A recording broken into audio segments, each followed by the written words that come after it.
तसैफ Malik gallery से मैं आपकी होस्ट रईसा मलिक। आज हम शख्सियत में बात करेंगे जनाब सैयद साजिद अली साहब से, जो अधिवक्ता भी हैं, बहुत माने हुए अधिवक्ता, जो समाज सेवी भी हैं, जिन्होंने समाज की सेवा करते हुए भोपाल की गंगा जमनी तहजीब को बरकरार रखने के लिए काफ़ी मेहनत भी की है। और आप नेता भी हैं, आप सर्वगुण संपन्न हैं कहा जाए तो।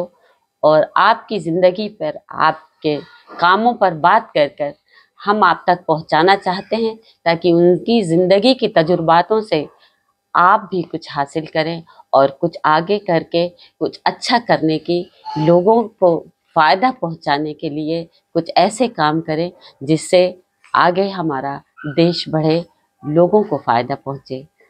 सैयद साजिद अली साहब से मैं पूछना चाहती हूँ कि आप की जो स्कूलिंग है वो कहाँ से हुई और कैसे शुरुआत हुई?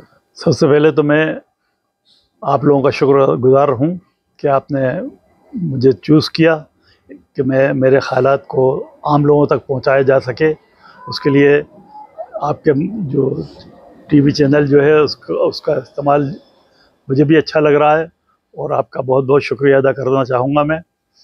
सबसे पहले जो आपका सवाल है कि मेरी स्कूलिंग जो है वो फ्रॉम द वेरी बिगनिंग, शुरू से ही मैं सैफिया स्कूल के अंदर दाखिल हुआ, वहीं से कॉलेज में गया और वहीं से कॉलेज से एमए एलएलबी करके फरागत पाई और आगे ज़िंदगी के आगे अय्याम शुरू करे। आप छात्र राजनीति में भी आप एक्टिव थे? जी, उससे पहले मैं जिक्र करना चाहूँगा, जब मैं स्कूल से कॉलेज में दाखिल हुआ 68 का ज़माना था जी। मुक़ीद मलिक साहब हमारे सीनियर थे कॉलेज के अंदर जी। उनमें अल्लाह ने भरपूर सलाहियतें दी थी और वो समाजी और शहर के ख़ास तौर से स्टूडेंट पॉलिटिक्स के अंदर बहुत आगे थे जी। तो उन्होंने जो उसी ज़माने में उज्जैन में विक्रम यूनिवर्सिटी के अंदर एक बड़ा हंगामा हुआ जी। भोपाल के जो छात्र लोग थे वो जब गए थे उस कॉन्वोकेशन में तो उनके साथ मारपीट हुई, तो उसके बाद एक माहौल बदला और ये तय हुआ कि भोपाल के अंदर भी यूनिवर्सिटी होना चाहिए। तो सबसे पहले भोपाल यूनिवर्सिटी की मांग मुक़ीद मलिक साहब मरहूम ने उठाई और हम लोगों को सबको साथ ले, नथानी जी हों, हरिदेरवाल जी हों, खुद मुक़ीद भाई हों, और हमारे साथ बहुत बड़ी तादाद में लोग जो थे, माथुर साहब थे, नरेंद्र माथुर वगैरह, हम सब लोगों ने स्टूडेंट वेलफेयर सोसाइटी के नाम से एक ऑर्गेनाइजेशन को बनाया और उसके माध्यम से बड़ी लड़ाई लड़ी, भोपाल पूरे शहर को रंग डाला कि भोपाल में यूनिवर्सिटी बन के रहेगी, भोपाल में यूनिवर्सिटी बन के रहेगी। उस ज़माने में यहाँ पर विधानसभा जो थी मिंटू हॉल में लगा करती थी जी। मिंटू हॉल में विधानसभा लग रही थी और हम लोगों ने तय किया कि विधानसभा के अंदर हम लोग जाके कूदेंगे जी। जितनी अभी बाउंड्री वाल जितनी ऊंची है उससे थोड़ी कम ऊंची थी, हम लोगों ने बाउंड्री वाल कूद कूद के विधानसभा के अंदर घुस गए। हम लोग पकड़े गए, गिरफ्तार हुए। वहाँ से गिरफ्तार होने के बाद हम लोगों को कोर्ट के अंदर पेश किया। मुझे आज भी याद है एसीजेएम साहब की कोर्ट के अंदर जब हमको ले जाया गया, अलग अलग लोगों से पूछा गया, हमको भी पूछा क्या नाम है तुम्हारा, क्या उम्र है, तो हमने तो उनका तुम अभी 18 साल से छोटे हो और तुम ये क्या करते फिरते रहते हो, ये नहीं, ऐसा नहीं करोगे आइंदा, बिल्कुल ख्याल रखना। हम खड़े हुए देखते रहे उनको हक्का बक्का के हमसे क्या रहे हैं, और 18 साल और 17 साल समझ में नहीं आता था तो गरज के उन्होंने कोर्ट ने हमें तंबी करके छोड़ दिया। मतलब किसी को भी, जितने लोग पकड़ाए गए थे उनमें से किसी को ना तो कोई जुर्माना हुआ ना कोई सजा हुई, तंबी कर दी कि आगे चलकर कोई ऐसी हरकत आगे दोबारा मत करना। हम लोग निकल के बाहर आ गए। तो पहली गिरफ्तारी अगर हुई थी हमारी तो भोपाल यूनिवर्सिटी को लेकर हुई थी। उसके बाद से फिर आगे जो सिलसिला शुरू हुआ वहाँ से 68 के बाद से तो एक लंबा चलता रहा। हम लोग धीरे धीरे आगे बढ़ते रहे। 68 के बाद 69, 70, 71 उस जमाने में बैन था चुनाव मध्य प्रदेश के अंदर। 71, 72 के अंदर आदेश हुए कि चुनाव हो सकते हैं और चुनाव शुरुआत हुई। तो उसी जमाने में ऑल इंडिया लेवल पर एनएसयूआई जो है वो बनाई गई थी और उसमें ये हुआ था कि ये कांग्रेस का यूथ स्टूडेंट का विंग होगा। तो हम लोगों उस जमाने में जब हम लोगों ने राजनीति के अंदर आंख खोली थी तो भोपाल के अंदर गफरान आजम और हसनात सिद्दीकी नाम के दो बड़े नेता हुआ करते थे। हमारा यूथ तो बहुत छोटा था, बहुत छोटे थे हम इन लोगों से, उम्रें भी कम थी आप लोगों की। हाँ, उम्रें कम थी। तो हमने फ्लोट किया NSUI की जगह NSU के नाम से पार्टी फ्लोट की सेफिया कॉलेज के अंदर। उसी जमाने में मुकित मलिक साहब वगैरह ये लोग पहले मोर्चा का चुनाव मोर्चे के नाम से भोपाल में चुनाव लड़ा था, फिर उसके बाद वो सेफिया से हमीदिया कॉलेज में शिफ्ट हो गए। हम लोगों ने सन 72 के अंदर पहला चुनाव NSU से लड़ा और NSU से चुनाव लड़ने के बाद बहुत बड़ी तादाद के अंदर हमारी सीटें आई। मतलब यूँ समझ लीजिए कि 25 सीटें हम लोग जीते थे। गफरान मियाँ का उस जमाने में डंका बजता था राजनीति के अंदर, स्टूडेंट पॉलिटिक्स में, लेकिन उनकी पार्टी को 10 सीटें मिली। और एक SDS पार्टी जिससे हमारा करीब करीब समझौता मुकम्मल था कि हम अपन दोनों पार्टियां मिल जाएंगे, तो उनको मिली 14 सीटें, 15 सीटें। हम 11 मिली थी गफरान मियाँ को, 14 मिली, 15 मिली थी इनको। इस तरीके से 26 सीटें इनकी हो गई और 25 सीटें हमारे पास थी। तो हम लोगों ने चुनाव जो लड़े, जिस टाइम पर चुनाव का रिजल्ट आने वाला था, रात को काउंटिंग चल रही थी। इत्तेफाक से जो मैं मना करता था सारे लोगों को, देखो लड़ाई झगड़ा नहीं होना चाहिए, वही गलती हो गई। एक सलमान मियाँ, मोहम्मद सलमान नाम के जो स्टूडेंट लीडर थे, उनको किसी ने चाकू मार दिया। उसका नतीजा ये हुआ कि सलमान माहिर वगैरह की SDS जो थी वो गफरान मियाँ के SSS से जाके उनका समझौता हो गया और ज़हीर अहमद जो है अध्यक्ष बाद में बने अपने भोपाल जिला कांग्रेस कमेटी, उनका वजूद सामने आया और वो भोपाल सेफिया कॉलेज के प्रेसिडेंट बने। इस तरह से उनका मतलब बाई चांस कह सकते हैं कि वो बाई चांस अगर हम लोगों का के साथ ये वाक़ा नहीं हुआ था, जो उसको चाकू न लगा होता था मोहम्मद सलमान को, तो ये हालात नहीं बनते। अरस के इसका फ़ायदा लिया गफरान में, अल्टीमेटली उनकी बॉडी बन गई।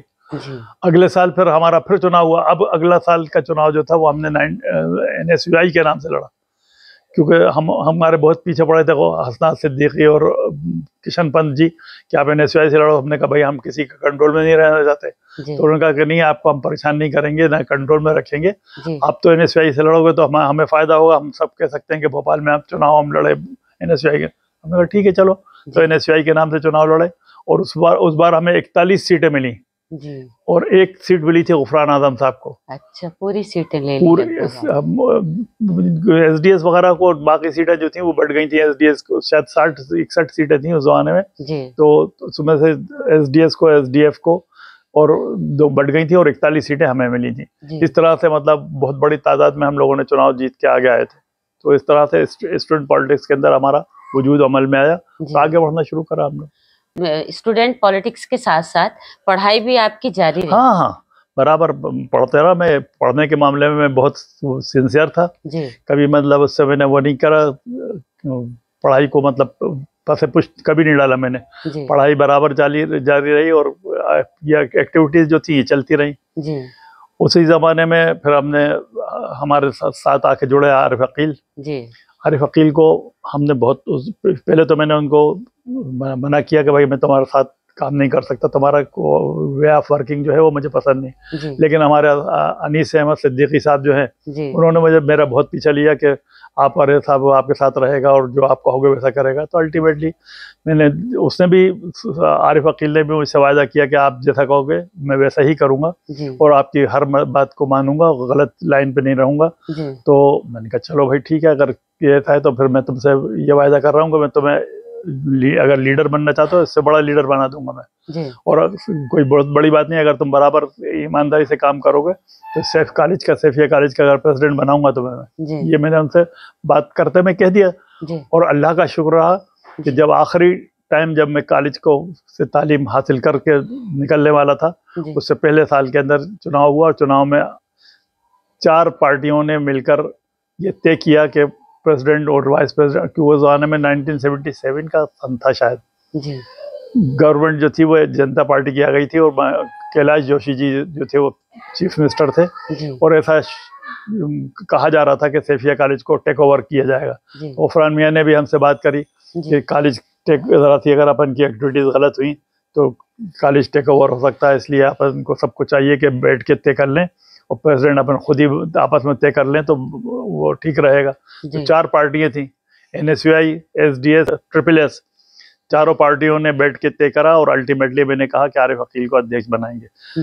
आरिफ अकील को अध्यक्ष बनाने के लिए हालांकि हमें एक कुर्बानी देना पड़ी कि फारूक भाई जो एडवोकेट हैं उनके भाई अबरार को समझाना पड़ा और समझा के उनको बिठाया, ताकि वो क्यों हमारी ग्रुप में से दो दावेदार हो रहे थे वो, और आरिफ को प्रेसिडेंट बनाया। स्टेज पर खड़े होकर मैंने उस दिन आखिरी तकरीर करी सैफिया कॉलेज में और मैंने कहा कि मैंने वायदा किया था आरिफ अकील से कि मैं इनको चुनाव लड़ाऊंगा और प्रेसिडेंट बनाऊंगा। आज मेरा वायदा पूरा हो गया। मैं सबसे ज़्यादा खुश नसीब अपने आप को मानता हूं कि भोपाल के सैफिया कॉलेज जैसे बड़े कॉलेज के अंदर सारी पार्टियों ने मिलकर मेरी बात को माना और मुझे इतना बड़ा एजाज़ दिया कि मेरी बात के मुताबिक जिसको मैंने प्रेसिडेंट कहा वो प्रेसिडेंट बना, जिसको वाइस प्रेसिडेंट कहा वो वाइस प्रेसिडेंट बना, जिसको सेक्रेटरी कहा सेक्रेटरी बना और जॉइंट सेक्रेटरी बना। इस तरह से और मैंने कहा कि अब आज के बाद अब मैं इस मंच से उतर रहा हूँ तो अब सैफिया कॉलेज की पॉलिटिक्स में नहीं बोलूँगा।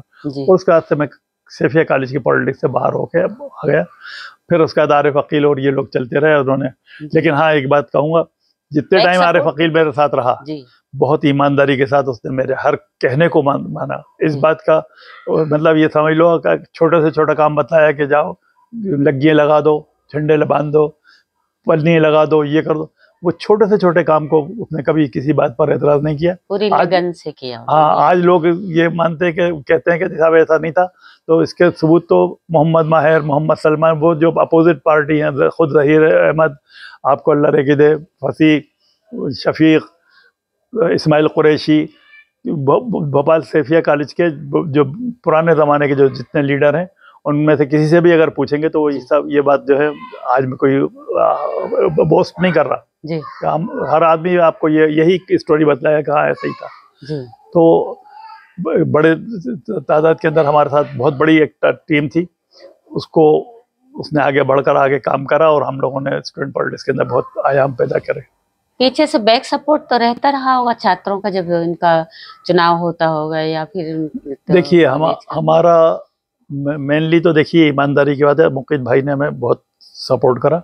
हालांकि ये लोग सब उनके खिलाफ थे, लेकिन वो उनके पास अल्लाह ने बड़ा अच्छा दिमाग दिया था, पॉलिटिकली बहुत साउंड थे वो, और जो मशवरे हमको मिलते थे वो ज़्यादातर वो मशवरे ज़्यादातर दिया करते थे, उनका बहुत अच्छा हुआ था। लेकिन गुफरान मियाँ और हसनात सिद्दीकी ये लोग दोनों उनके बहुत सख्त मुखालिफ थे, उनको आगे नहीं बढ़ने देना चाहते थे। लेकिन हम लोगों ने जो काम करा उनकी गाइडलाइन में बहुत कुछ काम करा। और फिर हमारा अपना सर्कल बहुत बड़ा था, बहुत बड़ी टीम थी हमारे पास। उसका टीम की वजह से हम लोगों ने स्टूडेंट पॉलिटिक्स के अंदर बहुत आयाम पैदा करे, बहुत काम करा। आपने MA भी किया, हाँ, फिर LLB किया आपने? पहले मैंने LLB किया था। अच्छा। और सैफिया कॉलेज में और रहूं ज़्यादा 2 साल रहने के लिए मैंने एक सोशियोलॉजी में MA और किया था। अच्छा हाँ। तो आपने ये वाली फील्ड ही क्यों चुनी, अधिवक्ता वाली, एडवोकेट की फील्ड क्यों चुनी? बहुत अच्छा सवाल किया है आपने जी।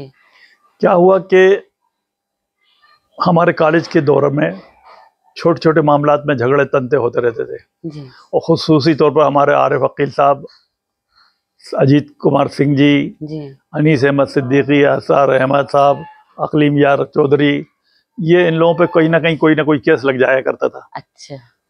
मेरा जो कुछ भी रीज़न था, मेरे फैमिली के रसूख ऊपर ज़्यादा थे, इसलिए मेरे ऊपर कभी कभी किसी पुलिस वाले ने हाथ नहीं डाला जी। लेकिन ये कि मेरे साथी लोग तो गिरफ्तार भी हुए, जेल भी गए, तो मुझे इनके लिए भागा दौड़ी करना पड़ती थी। हम मुतवस्सित तबके के से ताल्लुक़ रखते थे, कोई हमारा पॉकेट मनी कोई बहुत ज़्यादा हुआ नहीं करती थी। उस ज़माने में बहुत छोटे छोटे रुपए पर ज़मानतें हो जाया करती थी, 10, 15, 20 रुपए में ज़मानत हो जाती थी जी। लेकिन वो हमारे लिए वही बहुत बड़ा अमाउंट होता था, तो हमको बहुत परेशानी होती थी। तो मैंने इन लोगों के लिए भागा दौड़ी मैं ही करता था। अच्छा। तो उस नतीजे में मुझे लगा कि भाई हमारे लोगों के साथ इंसाफ मिल सके, इन लोगों को सपोर्ट मिल सके, इनकी बुरे वक्त में हम मदद कर सकें, तो इसके लिए क्या होना चाहिए, तो वकालत को आपने बेहतर चुना।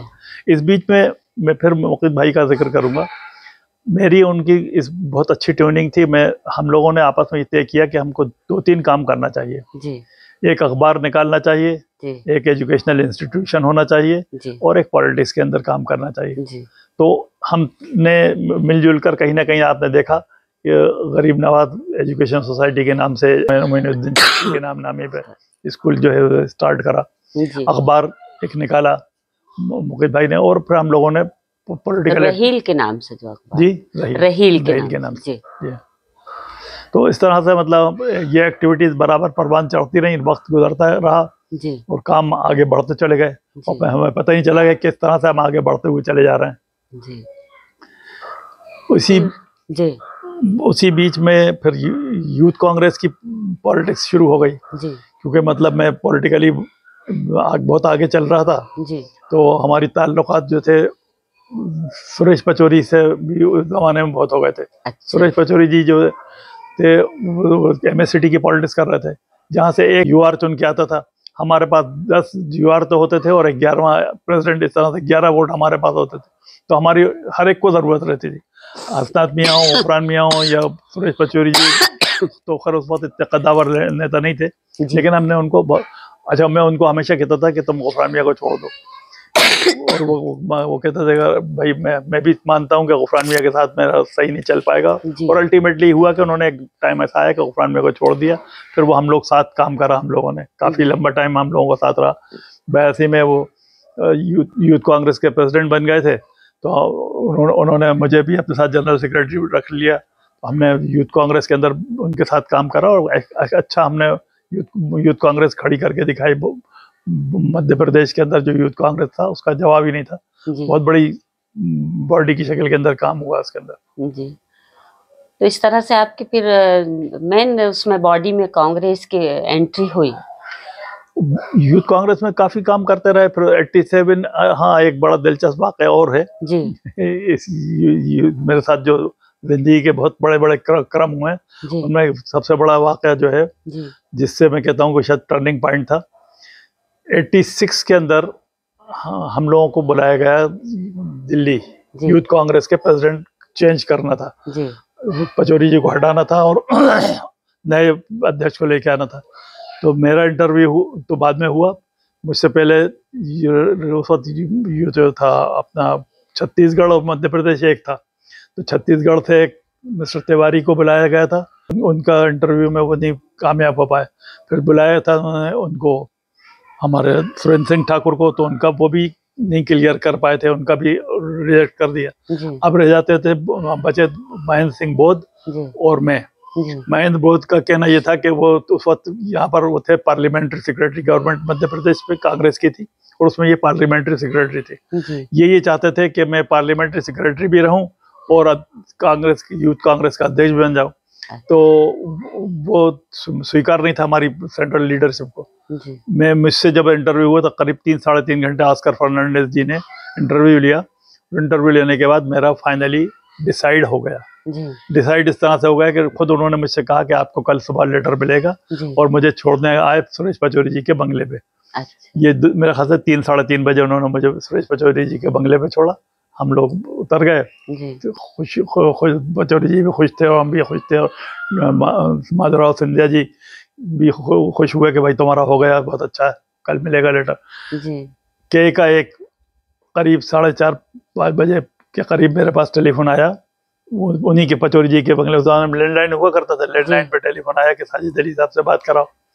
पचौरी जी ने मुझसे बात कराई तो मालूम है अहमद पटेल साहब, ये भी पार्लियामेंट्री सेक्रेटरी थे। 2 लोग पार्लियामेंट्री सेक्रेटरी थे राजीव जी के, एक ऑस्कर फर्नांडिस जी और एक अहमद पटेल साहब। अब अहमद पटेल साहब का ऑस्कर फर्नांडिस जी ने तो कह दिया कि तुम्हारा कल मिल जाएगा तुम्हें सुबह लेटर। और अब आया टेलीफोन इनका, उनका कि तुम शाम को 6:30 बजे आ जाओ AICC। मेरा चैम्बर देखा है, मैंने कहा देखा है मैंने, तो कल आप आ जाइए, कुछ बात करना है। चलो आप गए, हम आए वहाँ पर। अहमद पटेल साहब ने कहा कि गुजरात में चल रहा है रिजर्वेशन और एंटी रिजर्वेशन चल रहा था वहाँ पर बहुत ज़बरदस्त तरीके से।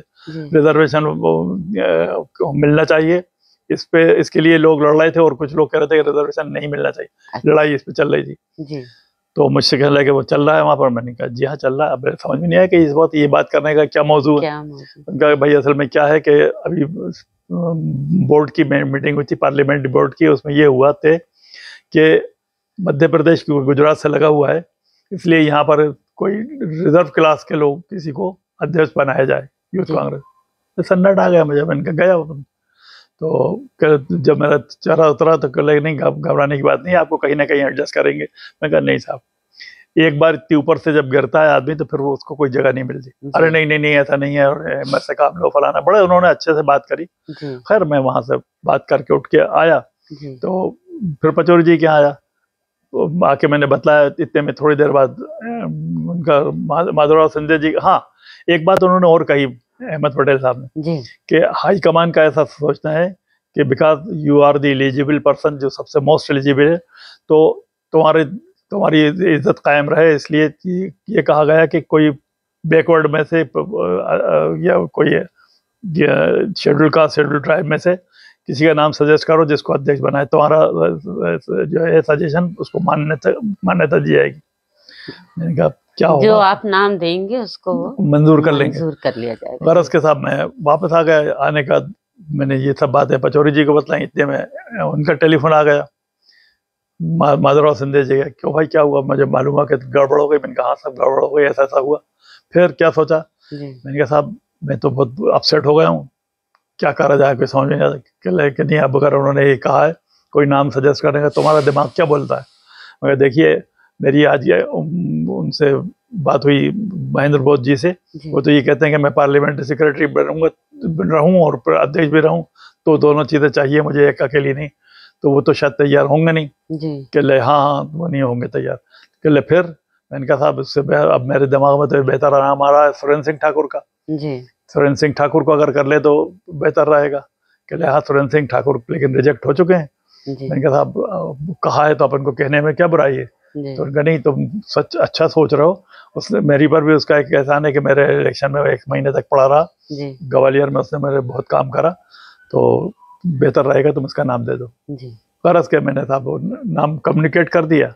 दूसरे दिन बजाय हमारे होने के सुरेंद्र सिंह ठाकुर का हो गया। तो ये मेरी जिंदगी का बहुत इम्पोर्टेंट वो था कि मतलब मैं अगर यूथ कांग्रेस का अध्यक्ष अगर बन गया होता उस टाइम पे, तो आज मैं मध्य प्रदेश नहीं इंडिया के बड़े वक्त में कहीं ना कहीं बड़ी लीडरशिप कर रहा होता। मुस्लिम लीडरशिप के अंदर बहुत बड़ा फुकदान जो पैदा हो गया वो कहीं ना कहीं पुर कर देता, मुझे यकीन है। हाँ तो अक्सर ये हुआ है कि कोई भी एक नेता जो आगे बढ़ता हुआ दिखा है, मुस्लिम नेता हो, तो उसको खास तौर से धीरे से खत्म करने की भी तो साजिश रची जाती है इसमें। हाँ ये बात तो खैर हम अगर इसको पूरे ऑल ओवर इंडिया के परिदृश्य में देखें तो एक ज़माना था कि ऑल इंडिया लेवल पर हमारे अभी गनी खान चौधरी, अब्दुल रहमान अंतुले, जाफर शरीफ, अंसारी साहब, लेडे अंसारी वगैरह वगैरह इतने बड़े बड़े स्टालवर्ड थे कि जिनके नाम पर लोग मुस्लिम एक जगह इकट्ठे हो जाते थे। आज अफसोस की बात यह है गुलाम नबी आज़ाद वगैरह जो सेकंड लाइन की लीडरशिप थी वो गई। सलमान खुर्शीद, तारिक अनवर और एक आध कोई और जो बचे हैं तो बचे हैं, वरना ऑल इंडिया लेवल पर मुस्लिम लीडरशिप खत्म हो गई और उसका बहुत बड़ा नुकसान हमको हो रहा है और आगे चलकर होना तय है बिल्कुल। क्योंकि हमारी हाईकमान भी इस बारे में सोच नहीं रही, गौर नहीं कर रही। इस वक्त उनका इस बात पर गौर करना आवश्यक है, बहुत ज़रूरी है कि पार्टी जिस लाइन पर जा रही है, मैं बहुत उसके साथ कहना चाहूँगा कि नर्म हिंदुत्व की तरफ जो कांग्रेस ने रुख पलटा है उसका नुकसान हमें पहले भी हुआ, अभी भी हो रहा है और आगे भी होने वाला है। बहुत यकीनी तौर पर बहुत सख्त नुकसान उठाना कांग्रेस को। आपको जैसे काफी पदों पे रहे, आप अच्छे अच्छे ओहदों पे रहे कांग्रेस में भी, और आपको चेयरमैन भी जैसे पर्यटन का भी बनाया था और अध्यक्ष भी बनाया था, तो इस तरह से उसमें आपने क्या अच्छे काम किए आपके हिसाब से? आप थोड़ा सा लोगों को फायदा जिससे मिला हो। देखिए मैं इंडिविजुअली बहुत हर चीज़ को गिनाना तो बड़ा लंबा काम हो जाएगा, लेकिन हाँ ये ज़रूर है कि मैंने जहाँ पर भी काम करने के लिए जहाँ मुझे जिम्मेदारी दी गई तो मैंने अपने तौर पर इस बात की कोशिश करी कि एक सामंजस्य बना सकूँ। मैं पार्टी के लेवल पे जब काम करा मैंने तो हिंदू मुस्लिम सिख ईसाई वाला जो फार्मूला है कि आपस में है भाई भाई, इस फार्मूले पे सबसे ज़्यादा काम करा मैंने और इस बात की कोशिश की, इस बात की चेष्टा करी कि आपस में सामंजस्य बनाऊं। क्योंकि कांग्रेस का मूलभूत अगर कोई राजनीति अगर है वो है हमारी आपस की प्यार मोहब्बत और इखलास वाली राजनीति। जिस दिन से हम लोगों ने इसमें बिखराव शुरू करा, उस दिन से कांग्रेस की दुर्गति होना शुरू हो गई। अगर आप गौर करके देखें तो 89 के दौर से अगर आप देखें, धीरे धीरे करके जो डाउनफॉल आता चला गया। हम लोग मतलब कभी मुसलमान को खुश करने की कोशिश करी, कभी हिंदू को खुश करने की कोशिश करी, लेकिन हम सेकुलर सिद्धांतों से की अनदेखी करते रहे। उसका नतीजा ये हुआ, धीरे धीरे धीरे करके कांग्रेस का सत्यानाश होकर गया। तो वो जो सबसे बड़ा मैंने काम करने की कोशिश करी, वो करूंगा, वो कर रहा हूँ, वो है आपस के अंदर जो हमारा इतिहास रहा है, गंगा जमनी तहजीब वाला, जो आपस में भाईचारा वाला, मोहब्बत अखलास वाला, वो मैं करता रहूंगा। हालांकि हमारी पार्टी ने लीडरशिप को, ऐसी लीडरशिप को बढ़ाने में मदद करी है जो कम्युनल लाइन पर आगे आए। वो लोग जिन्होंने कांग्रेस पार्टी को नुकसान पहुंचाया जबरदस्त तरीके से, उन लोगों को हमने प्रोटेक्ट दिया, उनको हमने इज्जत दी, उनको मुकाम दिया। उसका नतीजा ये हुआ कि दूसरी लाइन जो हमारी बन के आ रही है, मैं खासतौर से अब बात कर रहा हूँ मुस्लिम लीडरशिप की। मुस्लिम लीडरशिप में क्या किया कि जो लोग कम्युनल लाइन पर काम करते थे उनको हमने वेटेज दे दिया। उसका नतीजा ये है कि हमारे नॉन मुस्लिम जो हिंदू भाई थे उनको नागवार तो गुजरा। मैसेज ये गया कि जो लोग कम्युनल लाइन पर राजनीति करते हैं उनको बढ़ावा मिलता है पार्टी में, तो होना चाहिए। तो फिर आगे आने वाली नई जनरेशन भी उसी लाइन पर काम करने लगी।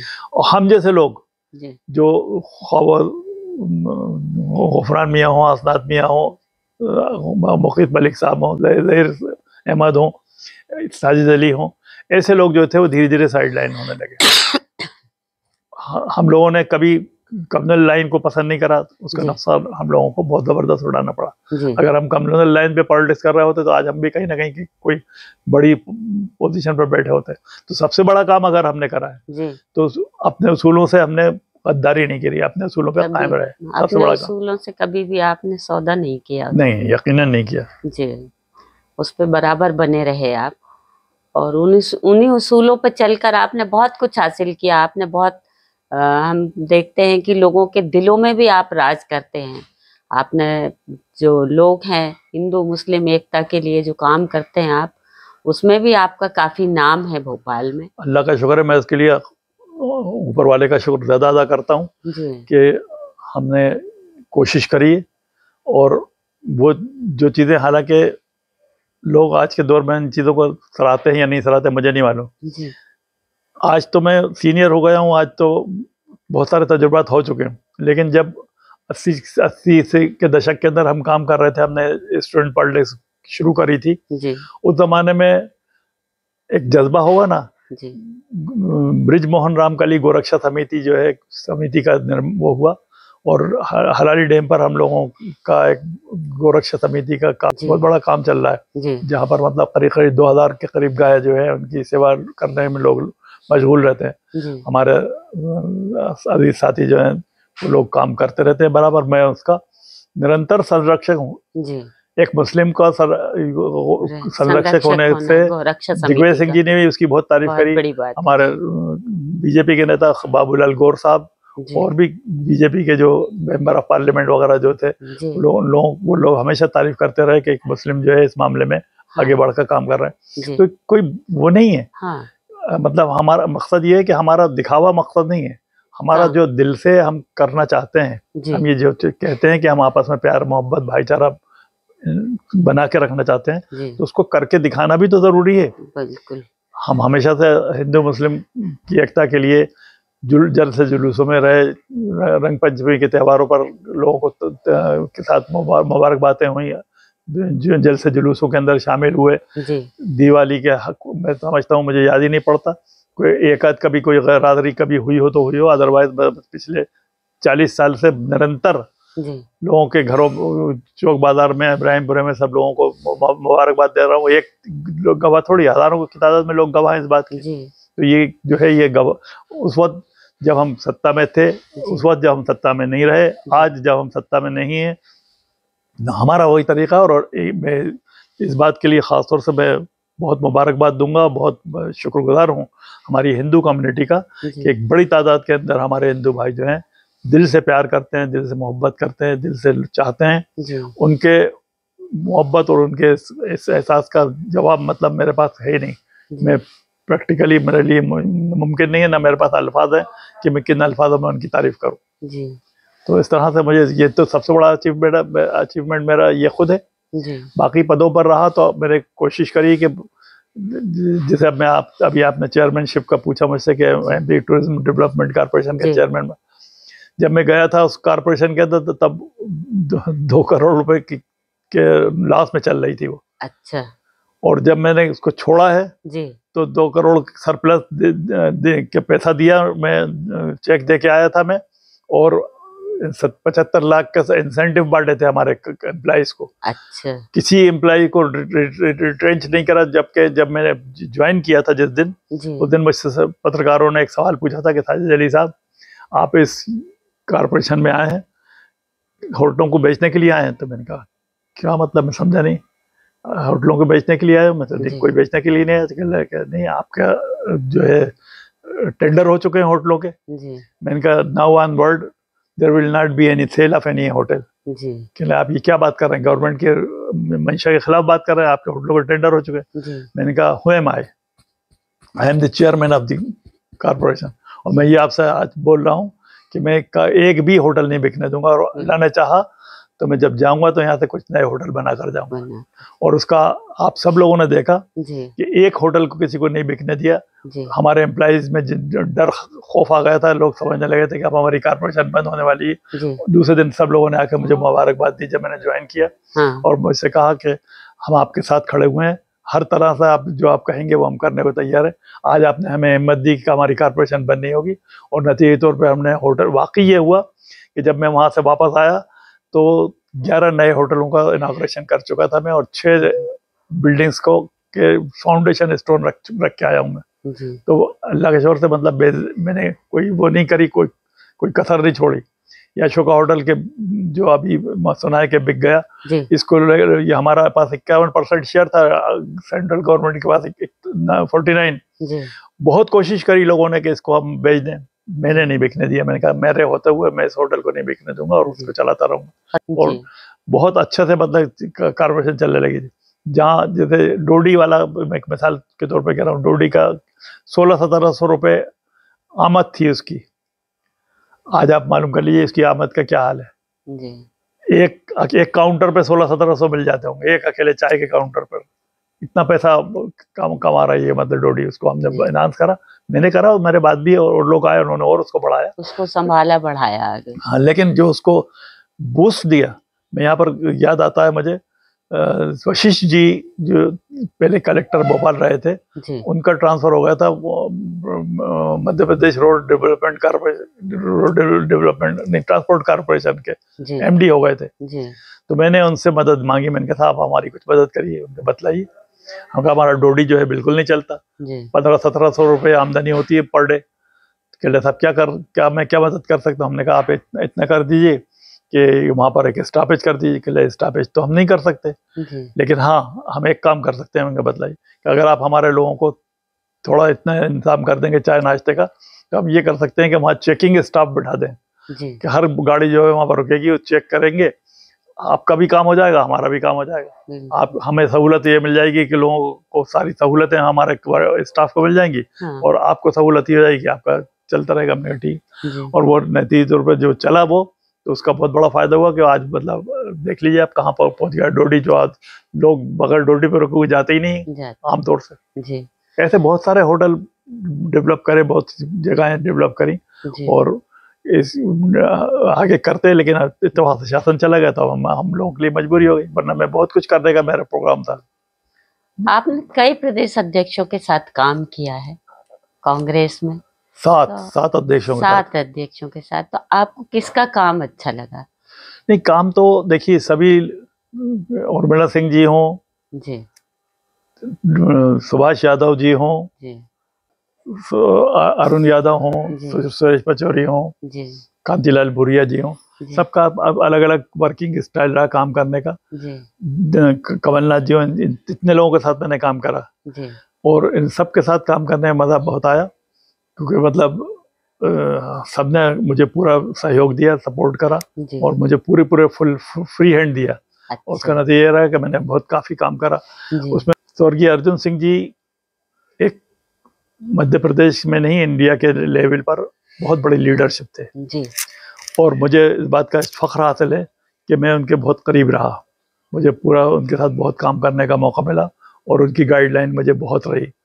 उसका नतीजा ये हुआ कि मेरी आगे की लाइफ जो है, जब यूथ कांग्रेस से मैं सीनियर कांग्रेस में आया, उसके बाद से निरंतर अर्जुन सिंह जी का सपोर्ट मुझे मिलता रहा जी। और मैंने बहुत काम करने का मौका दिया उन्होंने, और बहुत काम करा। गवर्नमेंट की जाने कितनी ऑर्गेनाइजेशन, आपको अगर मैं अपना रिज्यूम दिखाऊं, बायोडाटा दिखाऊं, तो मेरे ख्याल दर्जनों ऐसी ऑर्गेनाइजेशन है गवर्नमेंट की जिसमें मैंने काम करा, कि कहीं 20 सूत्री कमेटी हो, कहीं स्टूडेंट स्पोर्ट्स कमेटी हो, कहीं स्टूडेंट वेलफेयर कमेटी हो। इस तरह की जो गवर्नमेंट की अलग अलग कमेटियाँ बनती हैं, प्रदेश लेवल की कमेटियों के अंदर उन्होंने और हमारे और जो चीफ मिनिस्टर रहे उन्होंने, दिग्विजय सिंह जी, इन लोगों ने बहुत हमें मदद करी और आगे बढ़ाया जी। जैसे अर्जुन सिंह जी को जब यहाँ पर मुख्यमंत्री बनना था, लोग सोच रहे थे, आस लगा के बैठे हुए थे जनता, तब उनको वहाँ पंजाब भेज दिया गया था, उस बारे में आप क्या कहेंगे? कुछ मामलों में तो सही नहीं हुआ। मैं ऐसा मानता हूँ कि अर्जुन सिंह जी की जो काबिलियत थी और जो वर्थ था, अगर देखा जाए तो उसका हम लोगों ने भरपूर फायदा नहीं लिया। और मुझे उनका कहा हुआ एक शेर वो पसंद करते थे, इस शेर को बहुत याद आता है। जिस तरह समय पर भारी है एक रात, जिस तरह मैंने तमाम उम्र गुजारी है, इस तरह। ये अर्जुन सिंह जी का पसंदीदा शेर था और उन्होंने खुद अपने लिए बोला था जी। तो वाकई वो शख्सियत थे। सेकुलर सिद्धांतों के मामले में, जात पात के जो समीकरण है उस मामले में बड़े साफ और स्पष्ट थे। उन्होंने कभी इस बात की हमेशा वकालत की कि कमजोर लोगों को, सर्वहारा वर्ग के लोगों को आगे आना चाहिए, उनको बढ़ाना चाहिए। उसके लिए उन्होंने बहुत सारी स्कीम लेके आए। तो खैर मतलब उन्होंने बहुत काम किया, पिछड़े वर्गों को आगे बढ़ाने के लिए कमीशन बनाया, माइनॉरिटीज़ को हमेशा महत्व दिया, उनकी अहमियत को समझा उन्होंने और उनको उनसे बेहतर काम लेने की कोशिश करी उन्होंने हमेशा। उनके एक आयाम थोड़ी है। अर्जुन सिंह जी के बारे में अगर कहना शुरू करूं तो सैकड़ों हजारों पेजेस जो है वो क्या करना पड़ेंगे, तब भी मतलब वो उनकी बात पूरी नहीं कर पाएंगे आप जी। जैसे आपने अभी एक शेर बोला, शेर से मुझे याद आया कि आप सांस्कृतिक कार्यक्रमों में भी काफी भाग लेते थे, बहुत एक्टिव रहते थे उसमें, और आप गाते भी थे। जहाँ तक मुझे मालूम है कि आप और ताल मेले तो बहुत दिल से गाते थे। पॉलिटिकल एक्टिविटीज के साथ के अलावा सोशल एक्टिविटीज और कल्चरल एक्टिविटीज में हम लोगों ने बहुत काम करा। अल्लाह से मुकीद भाई ने, हम लोगों ने येपा बनाई थी जी। येपा के माध्यम से करीब करीब हर साल कोई ना कोई प्रोग्राम, एक प्रोग्राम तो बड़ा करते थे और छोटे प्रोग्राम तो बहुत करते थे। गांव हम लोगों ने सड़कों का निर्माण जो है जी, कैंप लगा के करे जी। रतनपुर का गांव हो या बड़वाई गांव के लिए सड़क बनाने का हो, हम लोगों ने फ्री सेवा देते थे लोगों को, बिल्कुल सब फ्री। सारे स्टूडेंट्स, लड़के और लड़कियां जाकर हम लोग काम करते थे सड़क, और काम करा और बनवाई सड़कें। अल्लाह की ओर से हम लोगों ने इसमें पीछे नहीं हटे। कल्चरल एक्टिविटीज़ के अंदर भी बहुत से ड्रामे, बहुत से संगीत के कार्यक्रम, ये सब जो एकले देखे हमारा ये रविंद्र भवन जो था, इसमें वो कार्यक्रम बहुत हुआ करते थे और हम लोग उसमें कार्यक्रम में हमेशा भाग लेते रहते थे। अमेरिकन डेलीगेट आए थे, उनको हमने स्वागत सत्कार किया था और उनका कार्यक्रम हुआ था, उसमें भी हम लोगों की प्रस्तुति रही और अमेरिकन डेलीगेट्स ने गाने, डांस वगैरह वगैरह, और उन लोगों की भी प्रस्तुति हुई। बहुत अच्छा प्रोग्राम हुआ था।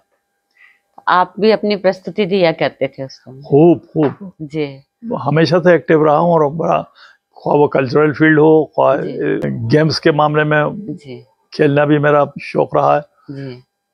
तो गेम्स में कौन से गेम्स पसंद है आपको? क्रिकेट खेलता था मैं। क्रिकेट के अंदर फास्ट बॉलर था, बहुत अच्छा बॉलिंग करता था। और आप आज तो बिल्कुल ऐसा लगेगा, लोगों को यकीन नहीं आएगा, लेकिन मैं उस जमाने में हमारे भोपाल के अंदर एक बहुत अच्छा स्टूडेंट, हमारे क्लास फेलो जावेद रफीक अंसारी हुआ करते थे, बहुत बड़ा प्लेयर था वो, रणजी तक खेला वो। तो वो और मैं अकेले दोनों खेलते थे बाबे अली के अंदर। मैं बॉलिंग करता था, वो बैटिंग करते थे। अच्छा। वो तो क्या हुआ कि मैं एक बार लॉन्ग जंप के अंदर कूदा और मेरा हाथ में फ्रैक्चर आ गया, तो उसके वजह से मेरा थ्रो बिगड़ गया, तो इसकी वजह से मुझे क्रिकेट छोड़ना पड़ा। मतलब एथलीट भी थे आप? एथलीट, अरे खूब जी। Long jump, high jump, javelin throw, disc throw, hammer throw, ये सब दौड़े, 100 मीटर, 200 मीटर, 300 मीटर, ये सब वो मुंह में चम्मच लेके दौड़ तो वो बांध के जाने कौन कौन सी दौड़े उनमें शिरकत करी, खूब खेले, मतलब बहुत एंजॉय किया एक तरह से लाइफ को आपने। बैडमिंटन खेला, वॉलीबॉल खेला, फुटबॉल खेला, आपका टेबल टेनिस तो आज भी खेलता हूँ मैं, इस बार भी खेल रहा हूँ टेबल टेनिस। तो अच्छा, स्पोर्ट्स तो मैं स्पोर्ट्स में तो थ्रू आउट लाइफ रहा मैं बराबर। हम आपसे एक जानना चाहते हैं कि आप एडवोकेट हैं और बहुत ही माने हुए एडवोकेट हैं, सिर्फ भोपाल के ही नहीं, मध्य प्रदेश के भी मैं मानती हूँ कि लोग आपका लोहा मानते हैं, और क्रिमिनल के आप बहुत अच्छे वकील भी हैं। तो कोई एक ऐसा केस जो आपने को कभी आप भूल नहीं सकते, आपने लड़ा हो और जीता हो या ना जीता हो, लेकिन कोई जो आपके दिल पे एक छाप छोड़ गया, कोई एक ऐसा केस? तो देखिए, केसेस तो हजारों निकल गए जी, और बड़े बड़े केसेस लड़े जी। क्रिमिनल केसेस के मामले में तो ये तो जब भी था और अब भी है जी, कि भोपाल के अंदर कोई भी बड़ा मामला होता है तो एक तरफ से मेरा होना जो है लाजमी है। लगभग कुछ लोग कोशिश करते हैं कि इनको जरूर एंगेज कर दें। कई मरतबा ऐसा हुआ कि दोनों पार्टियां बाहर बैठी हैं जी। एक पार्टी ने कहा कि साहब हम पहले आए थे इसलिए हम आपको वकील करना चाहते हैं, हमारे वकील बनो। आप दूसरा कह रहा कि नहीं हम आए थे पहले। ऐसा भी मेरे साथ हुआ जी। लेकिन ये क्या वकालत के अंदर तो बहुत केसेस करे और बहुत बड़े बड़े केसेस करे जी। एक बार में 3 murder, triple murder, double murder अदालत के अंदर मर्डर, अदालत में 3 मर्डर हुए। वो सारे केसेस जो जिनमें के मतलब मामला सुप्रीम कोर्ट लेवल तक गए लेकिन उन सब केसेस को हमने लड़ा। और बहुत मुश्किल है मेरे लिए ये बताना कि कौन सा केस पे क्या अचीवमेंट हुआ क्या नहीं हुआ जी। मैंने कहा ना कि हजारों की तादाद में केस हो गए। और ये बात सही है कि अल्लाह का करम एहसान है कि उसने मुझे जो भी मैंने मेहनत करी उसका सिला दिया। आज मतलब अगर मेरा कोई नाम है तो उसके पीछे मेहनत भी है, डेडिकेशन भी है। और मैं ये आपके इस चैनल के माध्यम से लोगों से कहना चाहूँगा, न्यू कमर से, कि अगर ईमानदारी, पूरी पुख्ता मेहनत के साथ कोई भी काम करा जाएगा, डेडिकेशन के साथ करा जाएगा तो उसमें कामयाबी मिलकर रहती है। आप ये तय कर लो कि हमको बेईमानी नहीं करना, हमें ईमानदारी से काम करना है, सख्त मेहनत करना है और अपने रिजल्ट की फिक्र मत करो। रिजल्ट तो देने वाला ऊपर वाला है, लेकिन हम अगर कोशिश और मेहनत करते हैं तो उसका सिला जरूर मिलता है जी। ऐसा कौन सा काम रह गया जो आपने सोचा था वो करना चाहते थे और नहीं कर पाए? बहुत अच्छा, आपकी जी। बहुत अच्छा सवाल किया है। क्या है कि मैं चाहता था कि इस शहर की मैं खिदमत करूं जी। लेकिन अफसोस दर अफसोस ये मौका मैं लोकसभा के इलेक्शन के अंदर टिकट मुझे जब मिला जी। तो उस वक्त मिला जब मतलब मध्य प्रदेश में कांग्रेस की गवर्नमेंट गिरी थी जी। मेरे सामने जो कैंडिडेट खड़े हुए थे कैलाश जोशी जी, वो एक्स चीफ मिनिस्टर थे और उस वक्त के मौजूदा पार्टी भारतीय जनता पार्टी के प्रेसिडेंट थे, मध्य प्रदेश के प्रेसिडेंट। तो प्रेसिडेंट ऑफ मध्य प्रदेश से मुकाबला था मेरा। यहाँ पर बीजेपी का राज आ गया था और हमारे लोगों में बड़ी नाउम्मीदी पैदा हो गई थी। लक्ष्मण सिंह जी जो दिग्विजय सिंह जी के भाई हैं छोड़कर कांग्रेस बीजेपी में शामिल हो गए थे। ऐसी बहुत सारी शिकायतें लोग क्या आ रही थी कि जिसको टिकट लोग बच के निकल रहे हैं टिकट के लिए, कहीं हमारी पर नजर न पड़ जाए, हमें टिकट मिल जाए, हम हार जाए। उस टाइम पर मुझे इलेक्शन लड़ने का मौका मिला। लेकिन उस वक्त आपको याद होगा उस वक्त भोपाल लोकसभा सीट के अंदर भोपाल की जो मौजूदा 7 सीटें हैं ये तो 7 थी।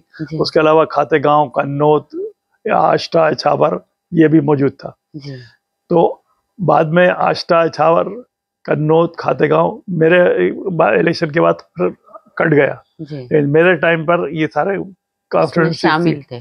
इन कॉन्स्टिट्यूंसी के होने के बावजूद भी मैं कम से कम इस बात के लिए मुतमईन हूँ कि मैं सबसे कम उससे वोटों से हारा हूँ मैं, इसलिए मुझे मतलब सेटिस्फेक्शन है। लेकिन दिल पे एक बात का ये दुख है कि मैं इस शहर की खिदमत नहीं कर सका।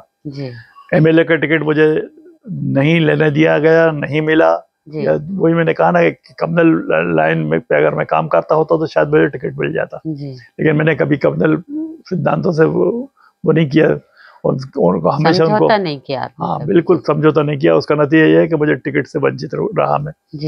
भोपाल के अंदर हालात इस तरह से बनते चले गए कि मुस्लिम जो वोटर थे वो चार्ज होते थे और इस बात के लिए कि कोई मुस्लिम को जिताएं, एक को जिताएं, और उस एक को जिताने के चक्कर में ये ख्याल नहीं रहा लोगों को कि हम किसको हरा रहे हैं। भोपाल के अंदर हसनात सिद्दीकी आ रहे हैं, रसूल सिद्दीकी आ रहे हैं, उनके पीछे बहुत सारी वजूहात है। कभी अगली बार कभी आप बात करेंगी तो मैं बतलाऊंगा कि उसके पीछे क्या वजूहात रही थी, लेकिन वो गलत हुआ था, अच्छा नहीं हुआ था। और उसका नतीजा भोपाल को आज लीडरशिप के नाम से अच्छी लीडरशिप नहीं मिल पाई। जी, आप लिखते भी हैं, राइटर भी हैं, तो आपने उस तरफ कभी नहीं सोचा लिखने के लिए कि कुछ अच्छी चीज? आप लिखते बहुत अच्छा है। हमने हाँ नहीं, मैं तो शेर और शायरी का भी शौक मेरा बहुत है जी। आप कहेंगे कि मल्टी फैक्टर्ड इंसान है, ये भी खेल में भी है, एक्टिव पॉलिटिकल एक्टिविटीज में भी है, सोशल एक्टिविटीज में भी है, कल्चरल एक्टिविटीज में भी है, और लिखते भी हैं, शायर भी हैं। मैंने लिखा है बहुत। एक शेर याद आता है मुझे, 8वीं 10वीं क्लास में मैंने लिखा था जी। ये सोच लो कि कभी मुफलिसी से उकता कर, सितम से, भूख से और आजिज़ी से घबरा कर, ये इनकलाब भी दुनिया में रोनुमा होवे, गरीब लूट ले उसरत अमीरी फिर रोवे। ये मैंने 8वीं 10वीं क्लास के अंदर लिखा था इसको जी। कभी कल याद आया था मुझे किसी बात पर, तो इसलिए मैंने आपको सुना दिया जी। तो लिखता भी था मैं, पैसेज भी मैंने राइटिंग करी, काफी कुछ लिखता, लेकिन टाइम नहीं मिलता मुझे जी। लिखने का टाइम नहीं मिलता। अगर जिंदगी ने वफा करी और इतना टाइम दिया, कभी ना कभी कुछ ना कुछ लिखूंगा मैं इंशाल्लाह जी। हम भी चाहते हैं कि कुछ लिखें और वो चीज़ें लोगों तक पहुँचें और लोग उससे कुछ हासिल करें, क्योंकि सीखना तो हर चीज़ है, हर इंसान सीखता है और उनको भी कुछ सीखने को मिले। और कुछ ऐसे चीज़ें जो आप लोगों के लिए कहना चाहते हैं कि उनको किस तरह से काम करना चाहिए, लोगों की किस तरह से मदद करना चाहिए, कुछ ऐसा आप? देखिए, मैसेज की शक्ल के अंदर मैं ये पहला तो मेरा मैसेज यही है कि आपस में प्यार, मोहब्बत, भाईचारा होना चाहिए, नंबर 1 जी। एक बात यहाँ जरूर मैं कहूँगा कि हमारे हिंदू कम्युनिटी के अंदर एक बहुत बड़ी अच्छाई है, उसको हम लोगों को सीखना चाहिए, जो कि इस्लामी कल्चर होना था, लेकिन हम लोगों ने उसको भूल गए हैं। हिंदू कम्युनिटी के अंदर 1,00,000 रुपए की अच्छाई ये है कि अगर उनके साथ आपने जरा सा भी अच्छा करा है तो वो हमेशा उसको एहसान को मानते हैं जी। लेकिन हमारी कम्युनिटी के अंदर ये चीज़ जो है, इसका फकदान पैदा हो रहा है जी। मैं ये जर्नल एक मैसेज देना चाहता हूँ कि लोग जो है हल जदाउल एहसान इल्लल एहसान वाली बात जो है उसको याद रखें और हमेशा एक दूसरे के साथ जुड़कर बात करें जी। तो मैं ये मैसेज देना चाहता हूँ कि डेडिकेशन, मेहनत और ईमानदारी, बड़ों का मोहब्बत, बड़ों का अदब एहतराम और छोटों से प्यार मोहब्बत अखलास के साथ अगर हम आगे बढ़े तो हम लोग जिंदगी में तो खूब तरक्की कर सकते हैं। आपका काम करने का जज्बा आप में अभी भी बहुत बना हुआ है। हाँ, बराबर है। हम देखते हैं कि जो भोपाल बचाओ मंच जो है उसके माध्यम से आप काफी काम कर रहे हैं। इकबाल मैदान को बचाने से शुरुआत की और आगे आप मतलब करते जा रहे हैं, तो उसमें करना चाहिए हमें। हमारी पहचान, हमारा वजूद भी जो है वो कहीं ना कहीं किसी चीज से जुड़ा हुआ है जी। भोपाल शहर जो है इसने हमें सब कुछ दिया जी। उसकी विरासत को अगर हम संजो नहीं सके जी, उसके साथ अगर हम प्यार नहीं कर सके तो हमसे बड़ा बदनसीब कोई नहीं होगा जी। भोपाल की नाम, आज वक्त ऐसा आ गया कि आज इसका नाम बदलने की बात हो रही है जी। इसके स्टेशनों के नाम बदले जा रहे हैं, इसके मोहल्लों के नाम बदले जा रहे हैं, इसके आज अभी आप लोगों ने सुना होगा कि हमीदिया हॉस्पिटल का नाम बदल दो, हमीदिया कॉलेज का नाम बदल दो। ये ऐसी बेहुदा, लायानी, कमजोर बातें जो हैं, कमजोर दिमागों की उपज आती है, उसकी भरपूर मुखालफत करना चाहिए। हम लोगों का अपने जो विरासत है उसको सजोकर रखना चाहिए, उसको संभालना चाहिए, क्योंकि ये हमारी विरासत, इसी से हमारी पहचान है। आज सैफिया कॉलेज को अगर हम कहते हैं और अगर हम फखरू भाई और सज्जाद हुसैन साहब के कब्र को अल्लाह से कहते हैं कि इसको नूर से भर दे, तो क्यों कहते हैं कि अगर सैफिया कॉलेज नहीं होता तो आज हमारी तालीम नहीं होती। आज हम जैसे हजारों लड़के निकल कर, लाखों की तादाद में निकल कर पढ़ के निकल के आ गए और कुछ ना कुछ बन गए। तो अगर हम उसको भूल जाएं तो हमसे बड़ा नाहंजार कोई नहीं होगा, हमसे बड़ा बदकिस्मत कोई नहीं होगा। तो भोपाल शहर की विरासतों को, एक विरासत इकबाल मैदान नहीं है, तमाम जितनी भी पुरानी हमारी, ख्वाह वो मंदिर हों, ख्वाह मस्जिद हों, कोई शिवालय हों, कोई गुरुद्वारे हों, क्रिश्चियन कम्युनिटी के हमारे पूजा स्थल हों, ये सारे के सारे हमारी विरासत है और इसको संजो कर रखना हमारे लिए हमारा फर्ज बनता है। जी, विरासत से जुड़ी कोई भी बिल्डिंग हो, कुछ भी मतलब इदारा हो, कुछ हो, उसको हमको बचाना है। मतलब हमारा कहना था कि इकबाल मैदान से आपने लड़ाई शुरू करी है और आज भी जो जज्बा है आपके अंदर भोपाल के लिए काम करने का, भोपाल के लोगों को फायदा पहुंचाने का, वो बना हुआ है और वो और भी ज्यादा बढ़ता हुआ दिख रहा है मुझे। यकीनन तो लोगों में अब एहसास होना शुरू हो गया, वरना पहले लोगों को एहसास ही नहीं होता था जी कि भोपाल के अंदर क्या हो रहा है, क्या नहीं हो रहा है, कौन सी बिल्डिंग टूट गई, कौन सा दरवाजा गिर गया जी, बड़े अच्छे पार्क खत्म कर दिए गए, अच्छे प्लेग्राउंड खत्म कर दिए गए। भोपाल की बड़ी बदनसीबी है जी, यहाँ पर बच्चों के खेलने के लिए प्लेग्राउंड नहीं है जी, बचे ही नहीं। अच्छे पार्क जो थे उनमें बाजार लग गए, दुकानें खुल गई, ये हो गया वो हो गया, बिल्डिंगें बन गई। ऐसे ही मतलब जो हमारे दरवाजे थे, बड़े अच्छे खूबसूरत दरवाजे जो हमारे शान होते हैं भोपाल की, उनको गिरा दिया गया। जो खिन्नी वाले मैदान जो कहलाता है, जो इकबाल मैदान, उस पर 2 दरवाजे गिरा दिए गए। हम लोग किसी ने चूं भी नहीं करी। इस तरह कहीं ना कहीं कुछ जनप्रतिनिधियों का भी दोष नहीं है, समझ में आता है। हम सबका दोष है जी। मैं इसको अपना सबसे ज्यादा अपना दोष मानूंगा कि मैं कुछ नहीं कर पाया, आपका मानूंगा, इनका मानूंगा और जनप्रतिनिधियों का इससे चौगुना मानूंगा। उन लोगों के काम माथे पे कभी लकीर नहीं उभरती, कभी उनको फिक्र ही नहीं होती। ये चीजें जो है, आज अफसोस की बात है कि हमारे जितने गवर्नमेंट के ऑफिसेज हैं वो शिफ्ट हो के न्यू भोपाल की तरफ शिफ्ट किए जा रहे हैं। आरटीओ का ऑफिस हो, और कलेक्ट्रेट की बात हो रही है, और मतलब नादरा बस स्टैंड की बात हो, या नगर निगम की बात हो, ऐसे बहुत सारे, खुद हमारी कोर्ट का मामला हो, तो इस तरीके से ये सारे ऑफिस यहाँ से वहाँ शिफ्ट किए जा रहे हैं। भोपाल की जनता क्या, मतलब उनके पास कुछ छोड़ेंगे भी हम लोग या नहीं छोड़ेंगे? यहाँ की जनता, भाई अगर एक ऑफिस खुलता है तो 10 रेवेन्यूज खुलते हैं लोगों के लिए, आमदनी के जराए बनते हैं। सारे जो लोग हैं यहाँ बेचारे परेशान हैं, सड़कों का हाल दगरगू है, गाड़ियां खड़ी करने की जगह घेर ली गई हैं, बाजारों में रौनक खत्म हो गई। लोग जो है बाजार, हम चौक जुमराती के बाजारों में, इब्राहिमपुर में लोग नहीं जाते, इसलिए गाड़ी ले जाने की जगह ही नहीं है, पार्क करने की जगह नहीं है। जो पार्किंग जो शेड्स बनाए गए हैं उनमें परमानेंट गाड़ियां महीना साल भर खड़ी रहती हैं, पर्दे डले हुई। तो ये सारी चीजें ऐसी हैं जिनके बारे में जनप्रतिनिधियों को भी सोचना चाहिए। अगर नहीं सोचेंगे तो कभी ना कभी ये वक्त ऐसा आएगा कि पब्लिक उनसे सवाल करेगी। अब जब भी करेगी वो वक्त बतलाएगा। पब्लिक ने सवाल करना तो शुरू कर दिया है। मैं जानना चाहती हूँ कि आपने जब राजनीति में काम किया तो अहमद पटेल साहब का क्या रोल रहा है इसमें, राजनीति में? अहमद पटेल साहब के बारे में तो बड़ी, मैं कहूँगा तो लोग समझेंगे कि छोटा मुंह बड़ी बात है, लेकिन सच्चाई है जो मैं बतला रहा हूँ। यूथ कांग्रेस के ज़माने में हमने अहमद पटेल साहब के यहाँ आना जाना शुरू हो गया था, हमारा ज़्यादा जानने लगे थे। जब मेरा नहीं हो पाया था तो मुझे बड़ी संभावना देते थे कि भाई आगे कुछ ना कुछ हो जाएगा, आगे करेंगे, तुम्हारे लिए देखेंगे, और राजीव जी तुम्हारे लिए फिक्रमंद हैं, तो उनको कहीं ना कहीं एडजस्ट कराना चाहते हैं। खैर वो एक अलग मैटर चल रहा था। उस जमाने मेरी उनसे बहुत आना जाना हो गया था। राजीव जी का निधन हो गया, कांग्रेस पार्टी का शिरादा मुंतशिर हो गया, बहुत गड़बड़ हुई, मेरा बराबर आना जाना उसके यहाँ कायम रहा। अब आती गवर्नमेंट बन गई कांग्रेस की, फिर दोबारा पीवी नरसिम्हा राव बन गए prime minister, Arjun Singh ji minister बने। नंबर 1 बंगला जो था रेस कोर्स का वो मिला इनको, और 7 नंबर का प्राइम मिनिस्टर को, दोनों बंगले बराबर प्राइम मिनिस्टर के बंगले के बराबरी में अर्जुन सिंह जी का बंगला था, 7 रेस कोर्स रोड।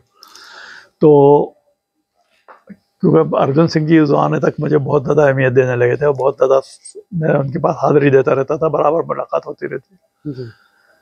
एक दिन मुझे अहमद पटेल साहब ने मुझे, जब मैं उनके ये रहते थे AICC के पीछे जो डुप्लेक्स बने हुए थे गवर्नमेंट के, उसमें ऊपर की तरफ रहते थे, मैं वहाँ जाता आता रहता था। एक दिन जब मैं उनके पास गया तो मुझसे कहने लगे कि यार मेरी कुछ मदद करो। तो मैंने उनकी शक्ल देखी, मैंने कहा कि मैं क्या क्या मदद कर सकता हूँ आपकी, मैं इतना छोटा नहीं, तुम कर सकते हो। मैंने कहा साहब मैं राजनीति के अंदर ABCD वाला आदमी है, आपकी क्या मदद करूँगा। नहीं कह रहे तुम कर सकते हो। मैंने कहा बतलाइए। कह रहे मुझे मेरी कोई पूछ ही नहीं रहा, मैं तो बिल्कुल राजीव जी के बाद अब कोई मेरा कोई मुकाम ही नहीं है। तो मैंने कहा बताइए आप, मैं क्या कर सकता हूँ। तो कह रहे अर्जुन सिंह जी से मेरी कुछ करा दो, सेटिंग करा दो। अच्छा। मैंने कहा अर्जुन सिंह जी से मैं आपकी मुलाकात तो करा सकता हूँ। अरे कह रहा नहीं, मुलाकात ही नहीं हो रही, मैंने 3 हफ्ते से मैं उनसे टाइम मांग रहा हूँ, हर बार वो टाइम जो है बढ़ जाता है कि अगले हफ्ते बात करना, फिर अगले 3 हफ्ते से टाइम नहीं मिला। मैं कहा नहीं, मैं करा सकता हूँ, मैं आपकी मुलाकात करा दूंगा। कहले यार करो, कोशिश करो। मैंने कहा मैं वहां से उठ के अर्जुन सिंह जी के बंगले पे अर्जुन सिंह जी के बंगले पे गया। मैं उनको, अर्जुन सिंह जी मुझे, उनका मेरे पास अल्फाज नहीं है कि उन्होंने मुझे हमेशा बहुत इज्जत दी है। बड़ा मुझे बहुत छोटा सा लीडर था, एक स्टेट के लेवल का, और वो ऑल इंडिया लेवल के लीडर थे। तो मैंने उनसे कहा कि साहब वो ऐसा वो था मुझसे, आज उन्होंने अहमद पटेल साहब के यहाँ गया था, तो उन्होंने मुझसे आपसे मिलने के लिए कहा। तो आप लोग यकीन नहीं करेंगे लेकिन उनका अल्फाज थे, कौन अहमद पटेल। अच्छा। तो मैंने कहा कि सर वो आपको याद होगा ऑस्कर फर्नांडिस जी और अहमद पटेल पार्लियामेंट्री सेक्रेटरी हुआ करते थे राजीव जी के। अच्छा, तो क्यों मिलना चाहते हैं। मैंने कहा साहब वो कुछ ज़रूरी कुछ कह रहे थे कि मैं मिलना चाहता हूँ, तो आप टाइम नहीं दे रहे 3 हफ्तों से। हाँ मैं मसरूफ़ चल रहा हूँ, ज़रा नहीं टाइम नहीं दे पाया। मैंने कहा साहब अगर टाइम दे दें तो बड़ी मेहरबानी होगी। तो उन्होंने मुझसे कहा कि अगले सैटरडे का बोल दो। तो मेरा चेहरा उतर गया, क्यों। बोले क्यों। मैंने कहा साहब वो तो चाह रहे थे कि मैं आज ही मुलाकात करा दूँ आपसे, और मेरे सामने मिलना चाह रहे हैं। तो कहले आप कब तक हैं दिल्ली में। मैंने कहा मैं तो आज शाम को चला जाऊँगा। तो थोड़ा सा रुके, वो मुझसे कहा अच्छा ठीक है, उनको 3 बजे बुला लो। अच्छा। 3 बजे बुला लो जी। ठीक है साहब। खैर हम बात करके बाहर आ गए। थोड़ी देर बाद वो उनको कहीं जाना तो चले गए। मैंने वहीं से टेलीफोन लगाया अहमद पटेल साहब को, वही लैंडलाइन हुआ करती थी उस ज़माने में। टेलीफोन लगाया कि साहब बात हो गई मेरी, क्या हुआ। एकदम उन्होंने चौंक के पूछा क्या हुआ। मैंने कहा साहब वो टाइम मिल गया। कब का मिला। मैंने कहा 3 बजे का। कब का, आज का। मैंने कहा हाँ आज का। अरे तुम कहाँ हो। मैंने कहा वहीं पर हूँ मैं बंगले में।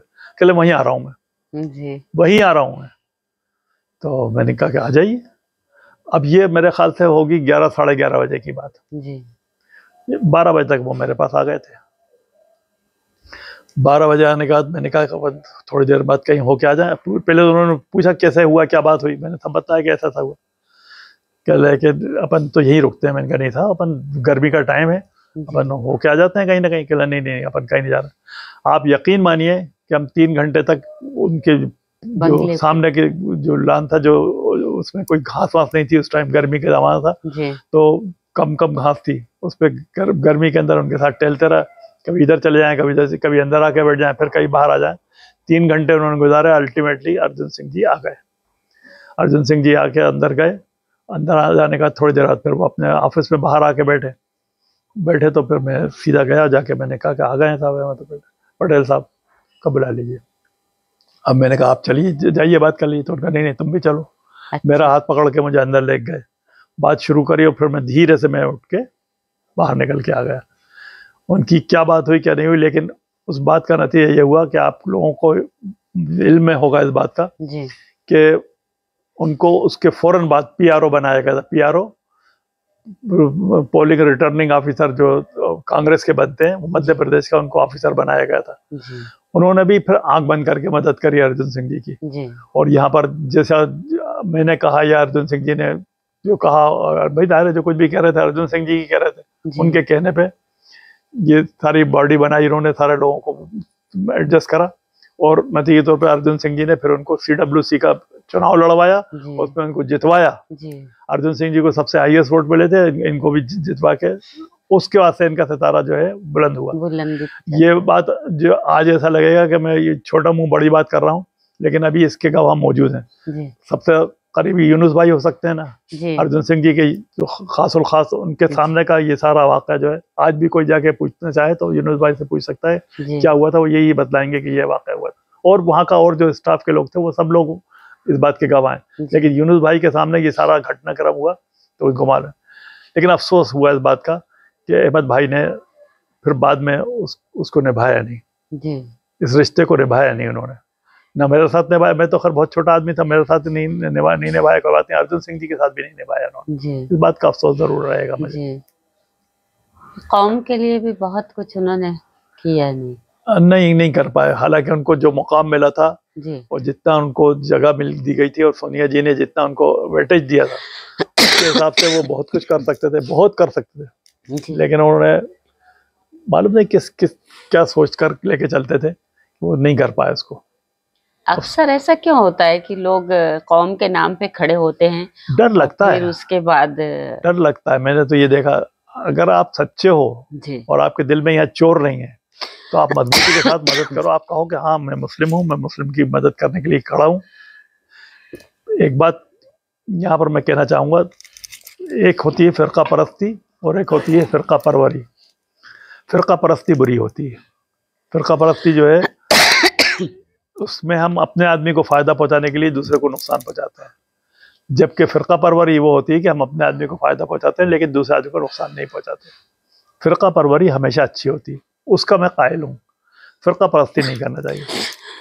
हम लोग जो है फिरका परस्ती को अहमियत देते हैं, फिरका परवरी को अहमियत नहीं देते। इसलिए फिरका परवरी अगर करेगा आदमी तो उस पर कोई इल्ज़ाम नहीं लगेगा। मैं अगर मुस्लिम के लिए नहीं बोलूँगा तो किसके लिए बोलूँगा? बाकी कौमें तो सब अपने अपने समाजों के लिए बात करती हैं। एक मुस्लिम लीडरशिप ऐसी है जो अपने समाज के लिए बात नहीं करती, ये बहुत गलत बात है, बहुत गलत बात। मैं आपका बहुत बहुत शुक्रिया अदा करती हूँ। आपने बहुत अपने कीमती वक्त में से नहीं, मुझे तो जिंदगी का एक बहुत बड़ा सफर है जी। चंद कोशिश करिए मैंने कि चंद अल्फाजों के अंदर अपनी बात को रख सकूं, लेकिन ये है कि हाँ अपना पैगाम मोहब्बत है जहाँ तक पहुँचे। अल्लाह से उम्मीद करता हूँ कि जहाँ तक ये आवाज़ पहुँचेगी और जहाँ लोगों को समझ में आएगा तो वो यकीनी तौर पर इस बात को सराहेंगे। मोहब्बत का जवाब मोहब्बत से देंगे, और मोहब्बत ही सबसे बड़ा वो है। नफ़रत ख़त्म होना चाहिए। बकौल राहुल जी के, राहुल गांधी जो कहते हैं कि मोहब्बत की दुकान खुलना चाहिए, अब तो मोहब्बत का बाजार खुलना है जी। हर घर से मोहब्बत की आवाज़ निकले, ये एक मैसेज है जो नई पीढ़ी को मैं देना चाहता हूँ कि अब नफ़रतें ख़त्म करो और मोहब्बत की ये सारी नफ़रतों की दीवार तोड़कर मोहब्बत के दरिया के साथ आगे बढ़ो।